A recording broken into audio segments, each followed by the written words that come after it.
ಒಂದು middle class ಹುಡುಗ business ಒಂದೆರಡು ಫೇಲ್ ಆಗಿದ ತಕ್ಷಣ ಅದು ಫೇಲ್ಯೂರ್ ಅಂದ್ಕೊತಾರೆ ಅವರು ಸೊಸೈಟಿ ಹಂಗೆ ಅವ್ರನ್ನ ಕ್ರಿಯೇಟ್ ಮಾಡಿಬಿಡ್ತಾರೆ ಒಂದು ಫೇಲ್ಯೂರ್ ಥರ. ಸೊ ನಾನು ಏನು ಹೇಳ್ತೇನೆ ಅಂದರೆ ಬಿಸ್ನೆಸ್ ಅಂದರೆ it's not A failure job, it's never ending also. Business ಒಂದೆರಡು ಫೇಲ್ ಆಗ್ಬೋದು, ಇಟ್ಸ್ ನಾಟ್ ಎ ಫೇಲ್ಯೂರ್. ನಾನು ಒಂದು ಫೇಲ್ಯೂರ್ ಅನ್ನೋ ವರ್ಡ್ನ ಕರೆಕ್ಟ್ ಮಾಡೋಕೆ ಹೇಳ್ತೀನಿ. It's not A failure, it's A knowledgeable process ನಾನು ಹೇಳ್ತೀನಿ. ಯಾಕಂದರೆ ನನಗೆ ಕರೆಕ್ಟ್ ವರ್ಡ್ ನನಗೆ ಗೊತ್ತಿಲ್ಲ, ಬಟ್ ನಾನೊಂದು ನಾಲೆಜಬಲ್ ಪ್ರಾಸೆಸ್ ಅಂತ ಹೇಳ್ತೀನಿ. ಯಾಕಂದರೆ ಸ್ಕೂಲಲ್ಲಿ ನಮ್ಮ ಕಾಲೇಜಲ್ಲಿ ಯಾರು ನಮ್ಮ ಬಿಸ್ನೆಸ್ ಬಗ್ಗೆ ಹೇಳ್ಕೊಟ್ಟಿಲ್ಲ. ಹಂಗಾದ್ರೆ ನಮ್ಮ ಇಂಡಿಯನ್ ಪೇರೆಂಟ್ಸು, ಸೊ ನಾವು ಚಿಕ್ಕ ವಯಸ್ಸಿಂದ, ನಾನೊಂದು ಮಿಡ್ಲ್ ಕ್ಲಾಸ್ನಿಂದ ಬಂದಿದ್ದೀನಿ.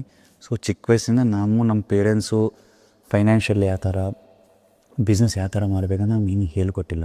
ಸೊ ನಾವು ಅದನ್ನು ಕಲಿಯೋ ಪ್ರಾಸೆಸ್ಸಲ್ಲಿ ನಮ್ಗೆ ಆಗಿರೋದು ಒಂದು process. Failure is A process ಅಂತ ಆದಂಥ ನಾನು ಬಿಸ್ನೆಸ್ಸು ಬಿಟ್ಬಿಡಿ ಅಂತ ನಾನು ಅಲ್ಲಿ ಗಿವ್ ಅಪ್ ಮಾಡೋಕ್ಕೆ ಹೋಗ್ಬೇಡಿ.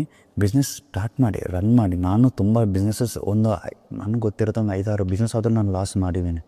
ಆದಮೇಲೆ ಮತ್ತೆ ನಾನು ದುಡ್ಡು ನಮ್ಮ ಅಪ್ಪ ಅವರು ಅಷ್ಟು ಕೊಟ್ಟಿಲ್ಲ, ಒಂದು 20-30% ಹೆಲ್ಪ್ ಮಾಡಿದ್ದಾರೆ.